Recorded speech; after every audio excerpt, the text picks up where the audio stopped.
vous retrouver encore une fois de plus et merci surtout de nous renouveler votre confiance. Nous ferons le point ce soir de quelques actualités avec Yves Kisombe qui est membre du PPRD, parti cher à Joseph Kabila, mais également communicateur de la plateforme de la majorité présidentielle. Yves Kisombe, bienvenue. Merci beaucoup, madame. Comment allez-vous? Ça va bien, madame Madjikouawina. Alors, vous êtes maintenant dans le PPRD. Je rappelle que dans le passé, vous étiez dans le MLC de Jean-Pierre Bemba. Vous ne regrettez quand même pas votre départ parce que dans le MLC, vous étiez un brillant élément.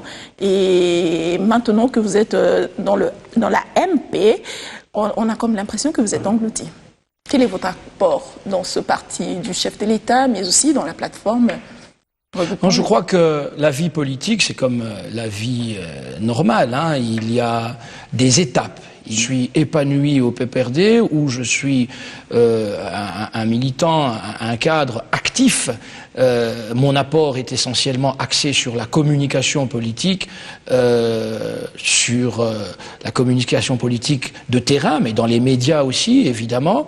Et c'est à ce titre que le secrétaire général de la majorité... Vous n'espérez pas un poste ministériel, parce qu'on a vu ceux qui ont fait ce sursaut patriotique sont quand même nommés vice-premier ministre, ministre et des portefeuilles de taille. Mais j'en suis heureux parce que ça me permet d'avoir une seule prétention, c'est celle d'être le leader du sursaut patriotique dans ce pays. Parce qu'à mon exemple, à ma suite, mes amis du MLC ont fait le même sursaut. C'est heureux qu'ils aient eu une consécration politique par des nominations, mais vous savez, il faut savoir attendre son heure en politique. Nous avons vocation à exercer des charges d'État, nous les hommes politiques. Et à un moment ou à un autre, les nominations, les promotions, les élévations viennent. Ça fait partie du cycle des choses et de l'ordre des choses. Donc, mais il ne faut pas conditionner son engagement par des postes politiques. C'est pour ça que pour nous, pour moi, pour certains autres aussi, la politique c'est une vocation.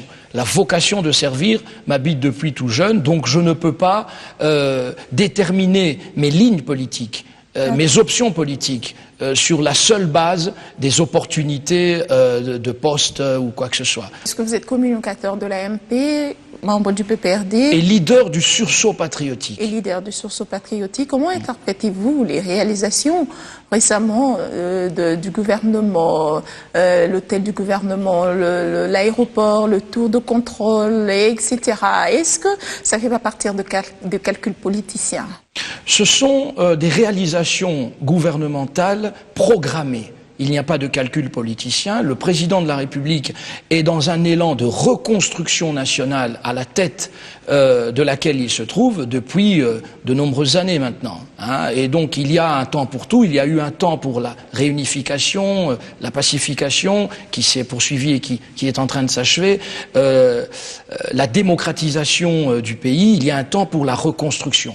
Et cette reconstruction, les 5 chantiers, la révolution de la modernité, ce ne sont pas des slogans, ce sont des expressions d'une vision politique, celle du redressement de la RDC, celle du développement économique et du progrès social dans notre pays. C'est à ce titre qu'il faut comprendre les réalisations du gouvernement sous l'impulsion du président de la République, sous la direction du Premier ministre Matata et avec une équipe qui fait ses preuves. Donc je crois que ça soit les infrastructures aéroportuaires, routières, les ponts, les écoles, que ça soit les réformes au niveau de l'arsenal juridique de notre pays, l'appareil judiciaire, que ça soit sur le plan institutionnel et autres, il y a un élan de redressement de la République démocratique du Congo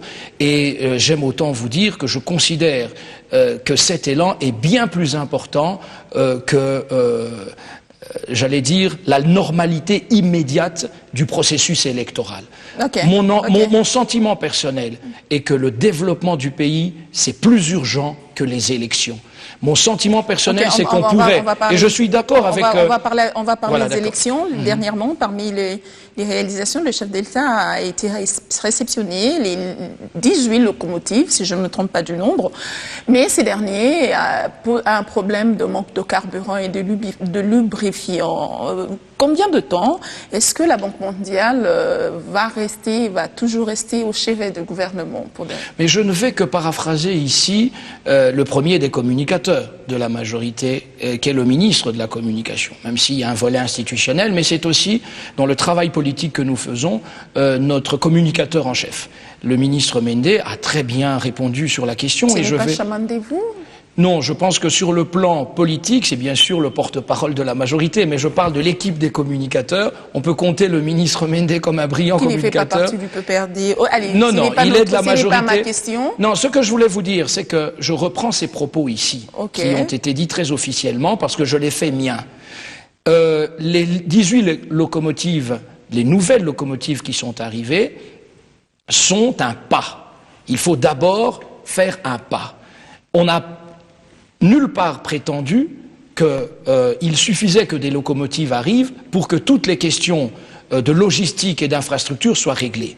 Il y a tout un travail de préparation qui continue pour les rendre opérationnelles, ces locomotives. Donc cela se fait progressivement. Il y a des questions de logistique à régler, notamment en termes de réseau ferroviaire, en termes d'entretien, en termes de carburant. Enfin, je veux dire, ce sont des machines électriques, mais je parle de tout ce qu'il peut y avoir autour comme infrastructure de transport, etc. Donc les choses se font par étapes en termes de financement, de logistique et d'organisation. Donc il faut comprendre que la prétention du gouvernement n'a pas été celle de dire que ces locomotives allaient tout de suite, toutes les 18, être opérationnelles.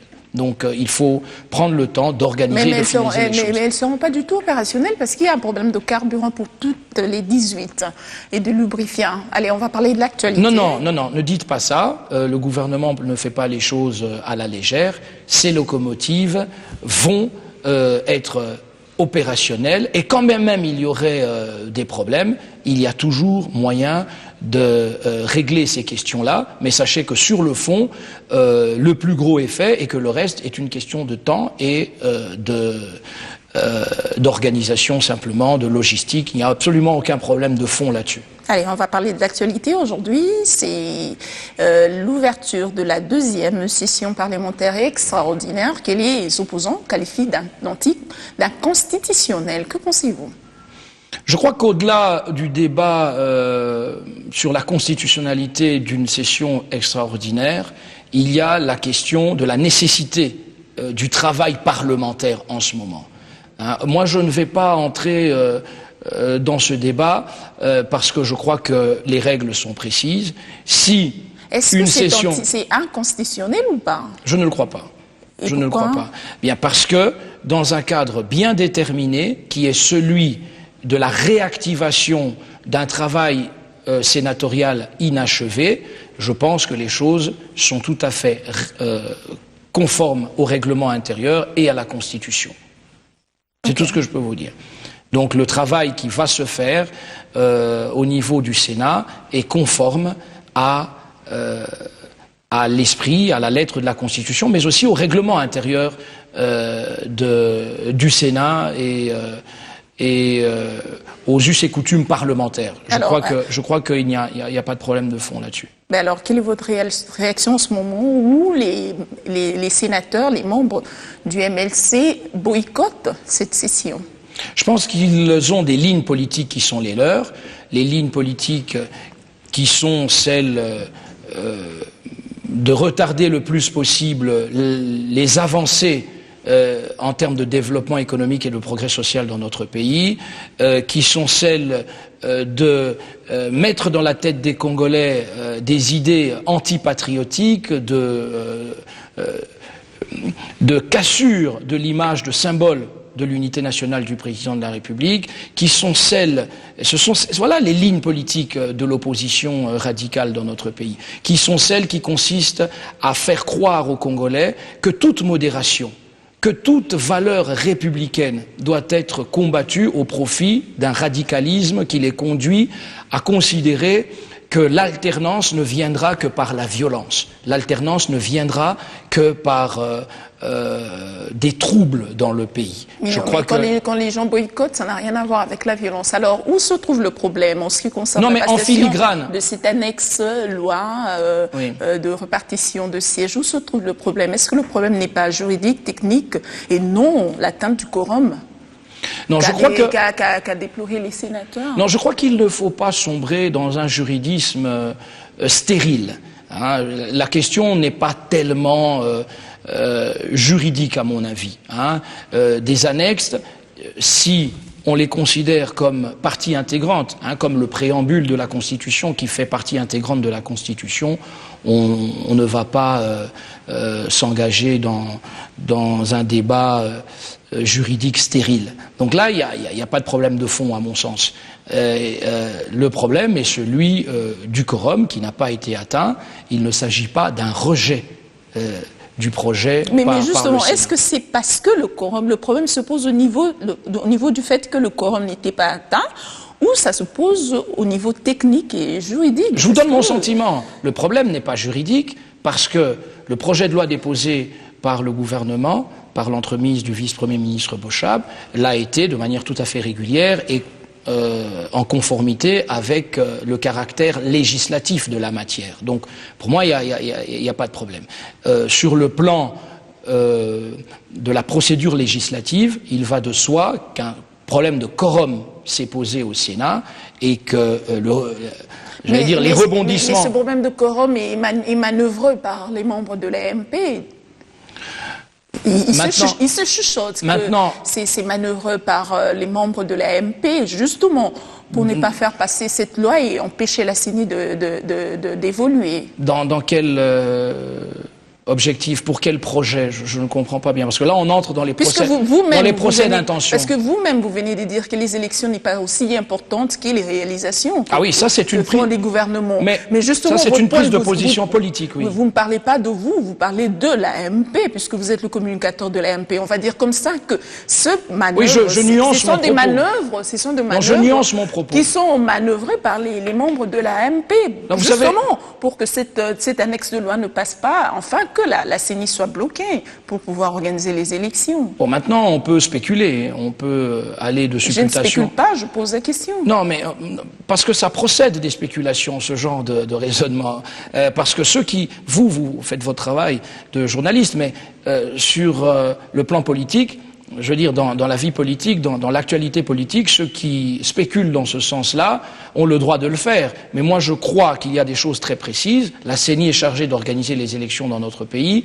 Il y a l'ensemble des institutions qui doivent, chacune en ce qui la concerne, faire son apport. Pour le reste, si les difficultés financières, par exemple, du gouvernement, à un moment donné, sont constatées, on peut spéculer, on peut dire que c'est délibérément organisé de cette façon. On peut aussi comprendre que dans un pays où le budget n'atteint pas 10 milliards de dollars, la question fondamentale liée au dégagement, à la mise à disposition de la nation de plus d'1 milliard de dollars pour organiser des élections, cela pose très concrètement sur le plan patriotique la question de savoir est-ce qu'il y a dans ce pays, et là je parle comme communicateur de la majorité, mais je parle aussi comme acteur politique, comme leader du sursaut patriotique, je parle librement, donc j'ai plusieurs casquettes, ici je parle à titre personnel. Moi je pense, comme d'ailleurs l'a dit mon frère, mon aîné, qui a lui aussi fait un sursaut patriotique à la suite du mien, l'honorable Némoine Atsemi, qui a compris que la patrie était plus importante que tout. Je pense que l'idée qu'il a lancée d'une transition politique dans ce pays pour faire de bonnes élections est une bonne chose. Ça, c'est ma proposition aussi. C'est une bonne chose. Voilà, parce qu'il n'est pas possible de faire l'identification voulue des citoyens et des électeurs, l'enrôlement des électeurs, la fiabilisation d'un fichier électoral, la crédibilisation d'un fichier électoral incontestable. C'est pas possible de faire ça en une année avec l'enrôlement des nouveaux majeurs. Moi, je pense qu'il y a... Mais justement, un autre aîné à vous, qui lui n'a pas fait ce sursaut patriotique, qui a toujours été dans l'AMP et conseil, est-ce qu'on puisse d'abord actualiser le fichier électoral avant toute repartition de sièges? Il s'agit bien, je fais allusion à l'honorable Tundula. Que pensez-vous? On a l'impression qu'il prêche dans le désert. Je sais que l'honorable Lutundula a généralement des réflexions très pertinentes et je ne suis pas loin de sa pensée sur la question. Je ne suis pas loin de sa pensée. Toujours est-il, qu'en l'état actuel des choses, la répartition des sièges concernait la situation actuelle, en date de 2011 en fait. C'est par rapport à cette projection sur ces dernières années que la répartition des sièges se pose aujourd'hui comme question à régler. Mais moi je pense qu'il faut approfondir la réflexion sur les démarches à mener pour un processus électoral apaisé. Et je sais que des gens comme Christophe Lutundula ont des réflexions pertinentes, même si je ne les partage pas toutes. Mais je ne pense pas que seul on soit détenteur de toutes les bonnes idées, de la lumière. Du choc des idées jaillit la lumière et je pense que ce choc-là doit avoir lieu. C'est comme ça qu'on parle de dialogue. C'est comme ça que le chef de l'État a... Vous êtes quand même d'accord qu'on doit d'abord enrôler les majeurs, qu'on doit d'abord extraire les morts du fichier électoral avant toute repartition de sièges?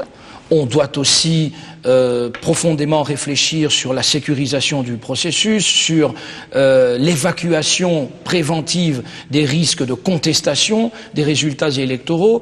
Évidemment que la question de l'enrôlement des nouveaux majeurs est importante, le fichier électoral c'est important, bref, des questions qui sont réglées par le ministère de l'Intérieur dans des pays de grande et d'ancienne démocratie. Donc je crois que ça montre que notre pays n'est pas encore très avancé sur le plan de l'expérience électorale et donc il ne faut pas nous figer dans une idée cyclique bloquée où il faut nécessairement que 5 ans après un mandat, des élections soient coûte que coûte tenues.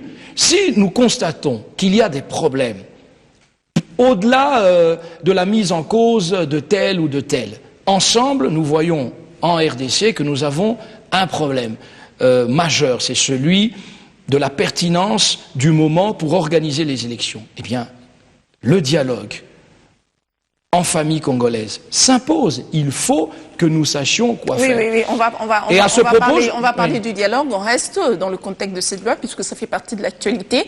Que pensez-vous, que répondez-vous à l'honorable Mayo de l'UNC qui qualifie de parajuridisme tous les arguments qu'avance la MP en ce qui concerne le vote de cette loi? Bon, Maître Mayo sait très bien que ni lui, ni l'Assemblée nationale, ni moi ne sommes la Cour constitutionnelle, ne sommes les cours des tribunaux. Il sait aussi qu'en droit, les controverses font partie de l'enseignement même du droit à l'université.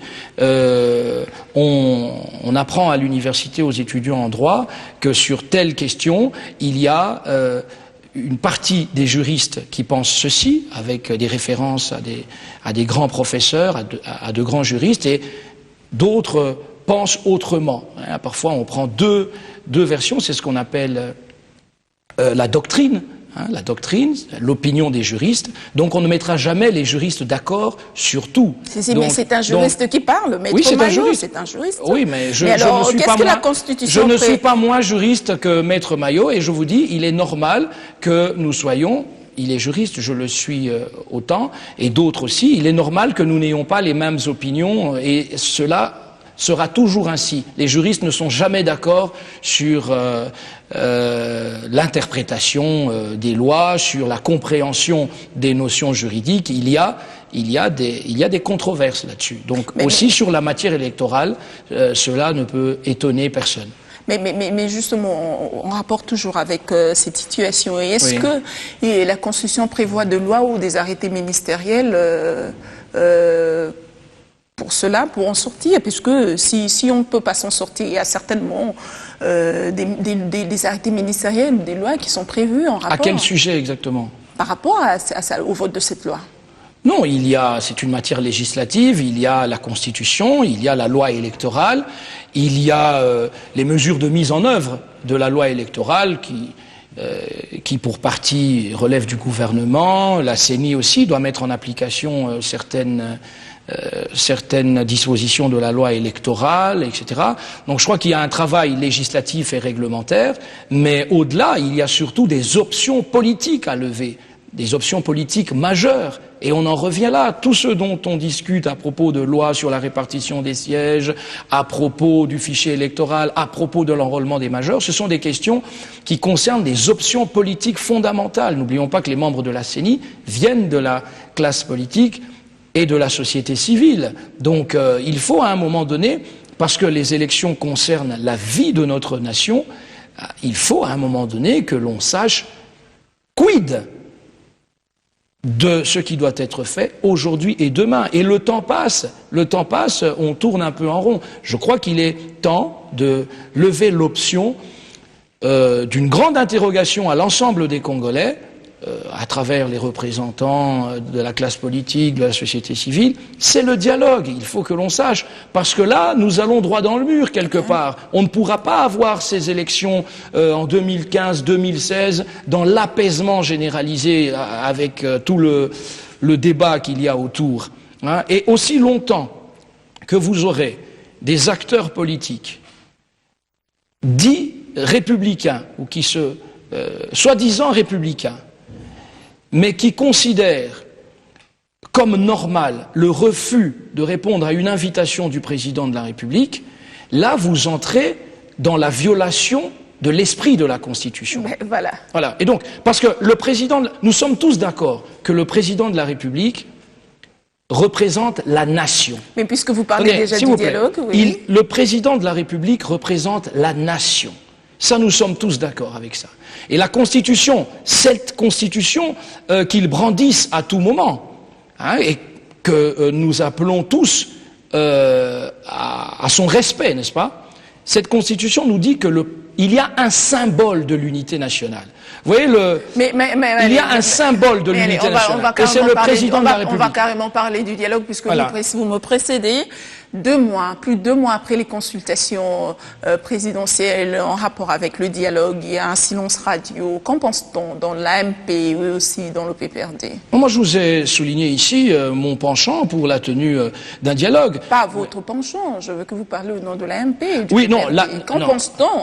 Je vous ai donné mon sentiment. Puisque ça fait plus de 2 mois déjà qu'on a mis fin aux consultations la majorité présidentielle, et en tant que communicateur, je suis fondé à vous le dire, la majorité présidentielle attend que le président de la République, qui a la prérogative exclusive de la décision d'un dialogue, prenne cette décision ou donne des orientations, certainement, à travers un discours qui sera historique, des orientations quand... Les discours du chef de l'État sont toujours historiques. Allez, non, il y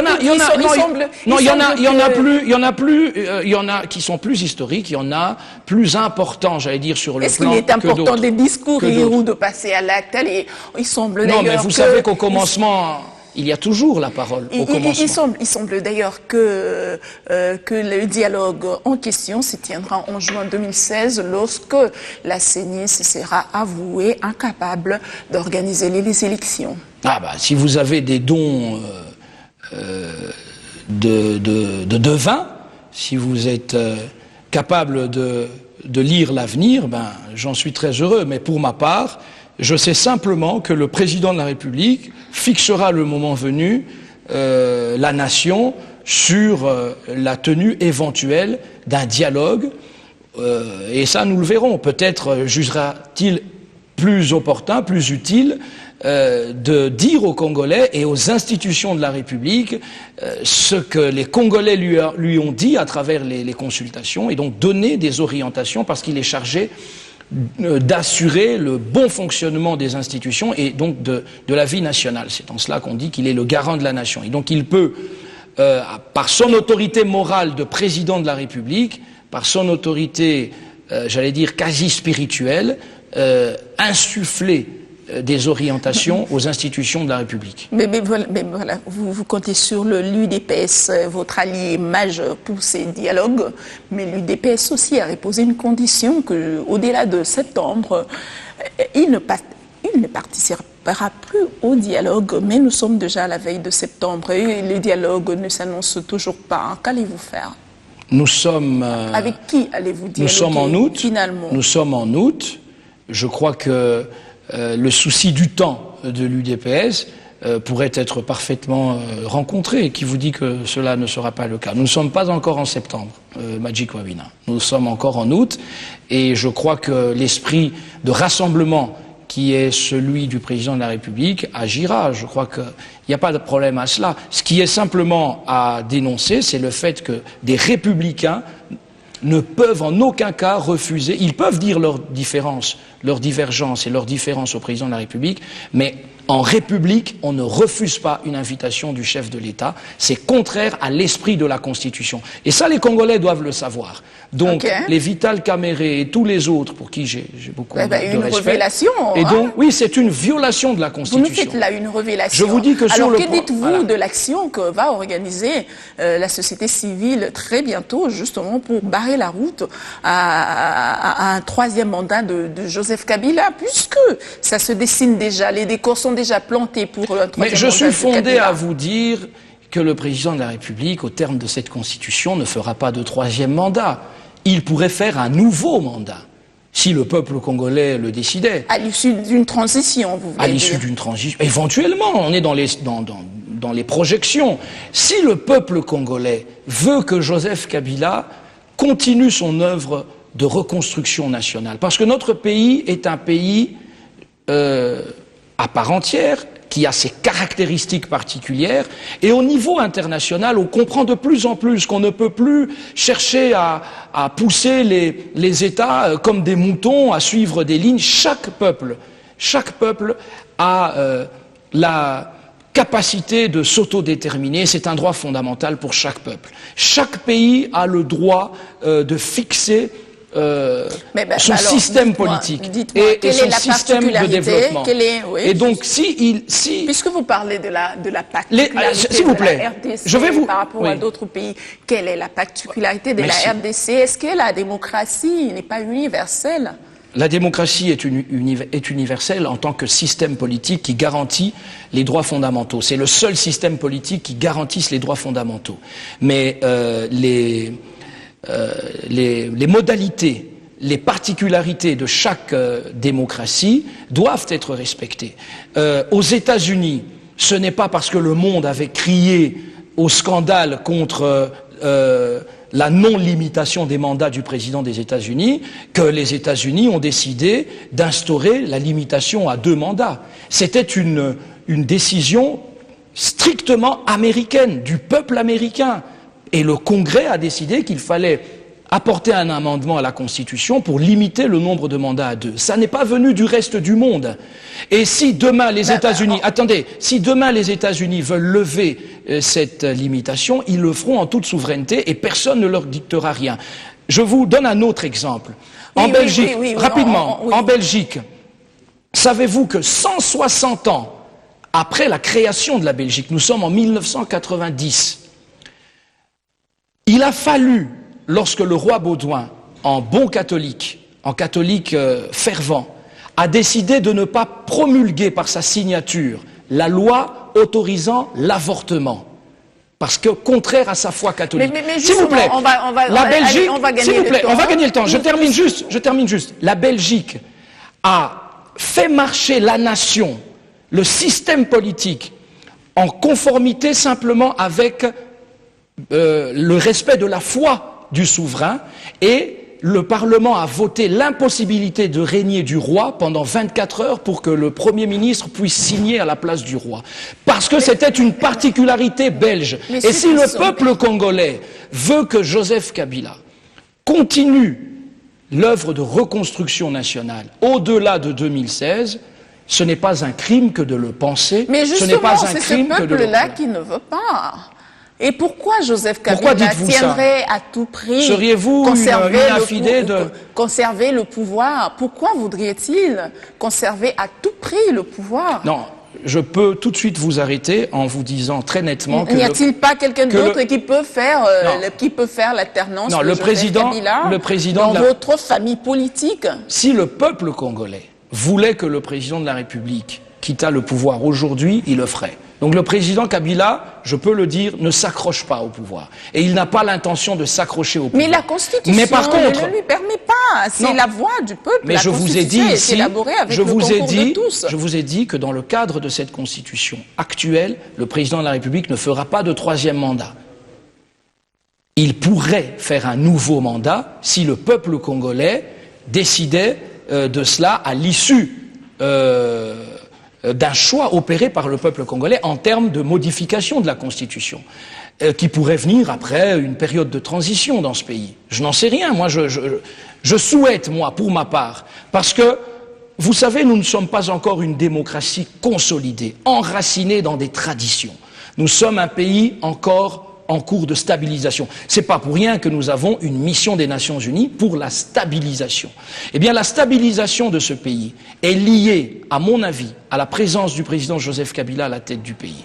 Nous n'avons pas encore cette maturation qui nous permet, à ce stade, à mon avis, d'avoir immédiatement un autre chef de l'État. Il y a un pays à stabiliser et cette œuvre de stabilisation, pour que le président Kabila, le moment venu, soit suffisamment à l'aise par rapport à l'état de la nation, de pouvoir passer le flambeau à quelqu'un d'autre. Entre-temps, je pense qu'il a le devoir patriotique de continuer à conduire le Congo sur la voie de la stabilisation et de la modernisation. Ok. Donc, en vous entendant parler, on comprend par là que ceci explique cela. Tout ce que vous avez eu à discourir depuis le début de l'émission explique que tout a été manœuvré ou tout est en train d'être manœuvré justement pour que la MP qui est en train de tâtonner pour accomplir ce destin, pour que cela se réalise. Non, il ne faut pas confondre les choses. Il y a les considérations politiques, les opinions politiques, et puis il y a des questions techniques, stratégiques, de respect de la Constitution, etc. C'est deux choses différentes. Je ne suis pas pour des manœuvres dilatoires au niveau parlementaire, etc. Moi, je vous donne une vision politique et je vous dis le travail des institutions doit se poursuivre de manière tout à fait légale, constitutionnelle et réglementaire. Je ne suis pas là. Donc il ne faut pas dire que ceci explique cela, mais moi, en tant que membre de la majorité présidentielle, communicateur de la majorité présidentielle, je vous dis que le sentiment général à la majorité présidentielle est certainement cette préoccupation de voir le président de la République parachever son œuvre et passer le flambeau le moment venu dans la stabilisation de la République démocratique du Congo et pas pendant que le pays a encore besoin de sa présence. Maintenant, quelqu'un d'autre de la majorité peut venir vous dire le contraire, je ne l'ai pas encore entendu, mais moi, en tant que membre du PPRD, en tant que communicateur de la majorité, je me sens fondé, sans avoir été particulièrement autorisé par qui que ce soit, mais je me sens fondé à dire, au nom du salut de la République, au nom de la démocratie, au nom du développement et de la modernisation de mon pays, je pense qu'il est important que le président Kabila poursuive cette œuvre jusqu'à ce que nous ayons atteint un niveau suffisant de stabilisation. On comprend par là que vous contredisez, donc la nation, la République démocratique du Congo n'a pas un profil particulier, parce qu'on a vu à l'issue du dialogue à Brazzaville, ils se sont convenus de passer au référendum, et ceux qui s'étaient opposés à un troisième mandat ou à un nouveau mandat de Sassou Nguesso ont été mis à côté quant au remaniement qui s'est effectué récemment. Vous avez des amis qui viennent de l'opposition, qui sont dans le gouvernement aujourd'hui. Est-ce que vous pensez que la République démocratique du Congo va emprunter ce chemin? Que je sache, au Congo voisin, il n'y a pas eu d'écrasement des opposants. Il y a une ligne générale, un élan général dans le sens... Mais quand on s'oppose déjà... Oui, on peut s'opposer, on n'entend pas faire... Et on est écarté du coup par rapport au remaniement. Est-ce que, ma question est ça c'est une attitude politique qui peut se comprendre. Est-ce que vous pensez que la République démocratique du Congo va emprunter ce schéma? Non, moi je ne suis pas devin. Moi ce que je peux vous dire, c'est que je pense que depuis un certain temps, nous aurions pu prendre plus de courage pour dire aux Congolais, voilà, la stabilisation de notre pays a atteint un niveau qui nécessite que nous fassions les choses de manière patriotique, rationnelle, sans passion, sans obsession d'un juridisme stérile, que nous sachions lever des options, qu'il y ait éventuellement un référendum, parce qu'il faut passer par là, on aurait pu le faire depuis longtemps, mais les actes anti-républicains, notamment en janvier, où on a voulu soulever la population, on a voulu causer des troubles pour faire reculer le pays, ont fait en sorte que les esprits n'ont pas pu continuer à réfléchir sur la question en toute démocratie. Moi, je revendique le droit de soutenir que le pays a besoin de Joseph Kabila à sa tête pour quelques années encore.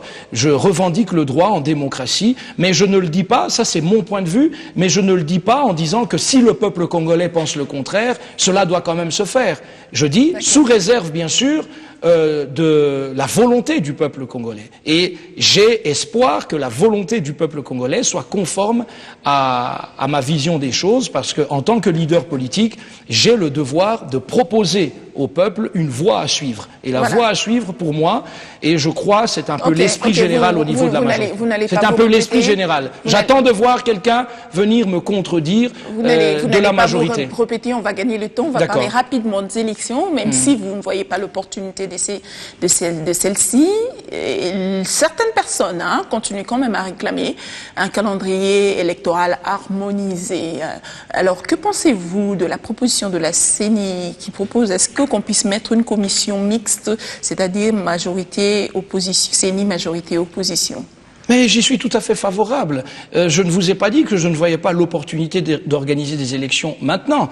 Je dis que je ne vois pas l'opportunité de nous acharner à dire qu'il faut à tout prix que des élections aient lieu maintenant. C'est différent. Je trouve que nous devons nous pencher sur l'organisation des élections, et elles doivent se dérouler dans la paix et dans la satisfaction générale. Et pour ça, malheureusement, le cycle démocratique électoral dans notre pays n'est pas encore suffisamment rodé, huilé. D'ailleurs, nous le voyons bien.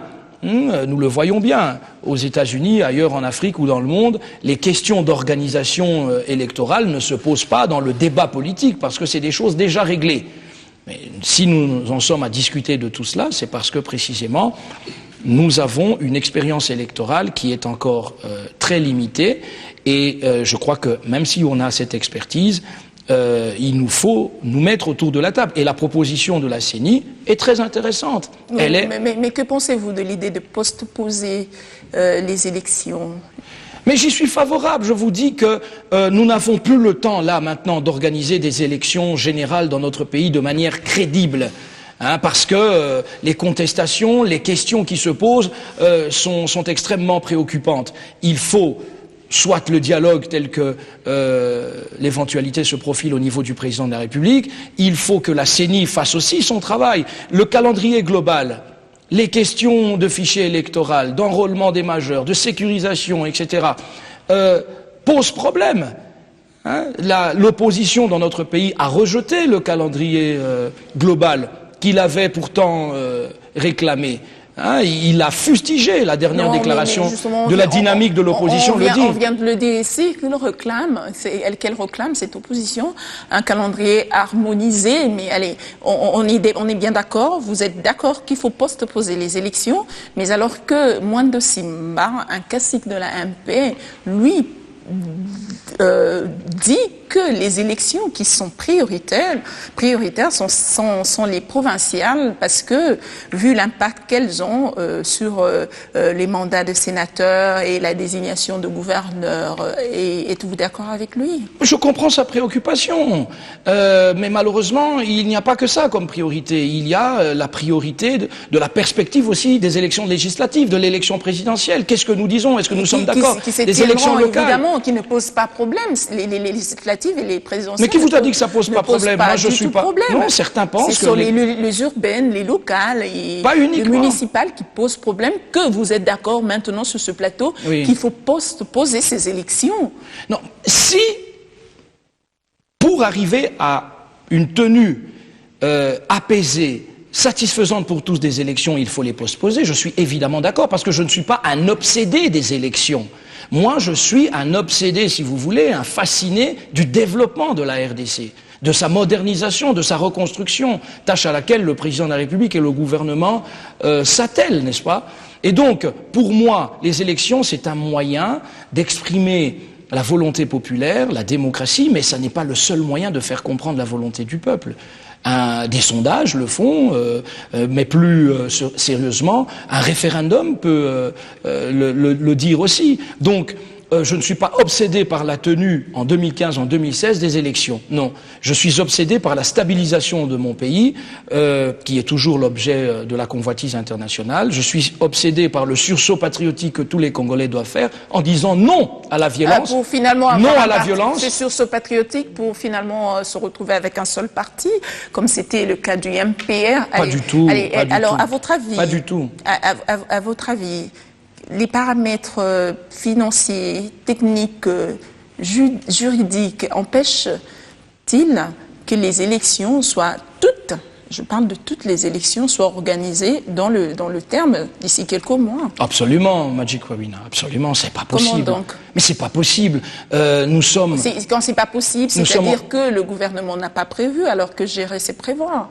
Pourquoi ce gouvernement se montre-t-il incapable de pouvoir réaliser, de pouvoir organiser toutes les élections? Le gouvernement de la République est, j'allais dire, cette institution qui seule, sauf bien sûr le regard du président de la République, mais qui seule est confrontée à une réalité cruelle, c'est celle de voir chaque jour combien les besoins sont infiniment plus lourds, plus importants que les moyens dans notre pays.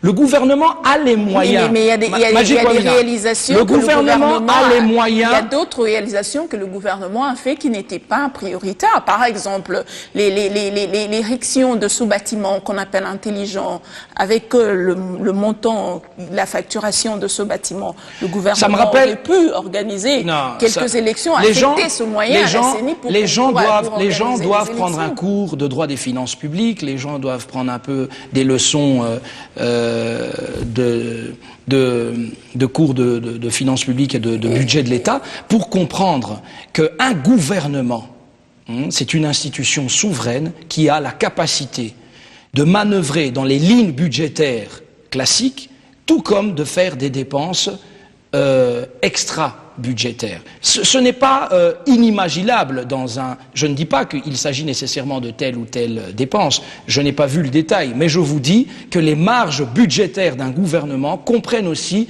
des dépenses, j'allais dire, en dehors du budget strict, par exemple, des infrastructures. Le gouvernement, c'est une institution souveraine, c'est la souveraineté du pays qui est concernée, le gouvernement peut décider d'affecter des montants à des priorités politiques ou à des priorités majeures pour le développement du pays. Le gouvernement a estimé qu'il fallait que la RDC, ce bâtiment, il fallait que la RDC rénover l'aéroport, alors que les élections se pointaient déjà à l'horizon. Allez, messieurs qui sont... Non, s'il vous plaît, madame. Je vous remercie. S'il vous plaît, rapidement. Le gouvernement a les moyens d'organiser les élections.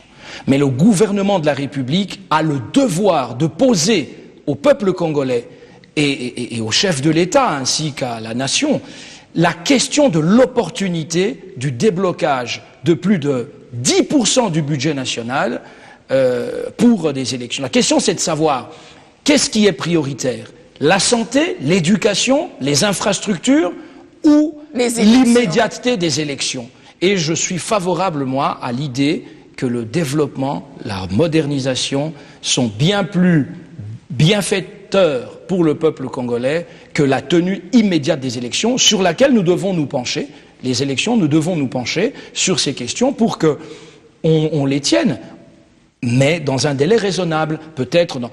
Némoine Assemi, pour parler de lui, a très bien évoqué la question, une transition politique de 2 ou 3 ans on est à la fin. Pour bien organiser les élections dans notre pays. Ça, c'est ce que je pense. C'est devenu votre meilleur ami soudainement, Némoine Assemi, alors que c'était pas le cas il y a quelques temps. Mais quand on fait le, quand on fait le sursaut patriotique et qu'on rejoint le leader du sursaut patriotique dans cet élan, que vous êtes, comme l'ont fait mes amis du MLC qui sont au gouvernement, comme l'ont fait d'autres amis, je ne peux que m'en réjouir. Ok, je vous remercie, Monsieur Kisombe. Merci beaucoup, Magic Web. Alors, je rappelle que vous étiez député national dans le 2006-2011. La première législature. Première législature. Vous êtes également communicateur de la MP, la majorité présidentielle, mais également membre du PPRD. Merci beaucoup. Merci à vous. De vous être prêté à cet exercice et merci à vous aussi de nous avoir prêté votre attention pour suivre cet entretien qui a duré 45 minutes, qui reviendra pour vous demain à 7h15, mais également le vendredi à 22h. On se fixe le prochain rendez-vous le mardi 20h30 avec le même bonheur et surtout avec un nouvel invité et aussi de nouvelles questions d'actualité. Entre-temps, restez avec nous sur B1.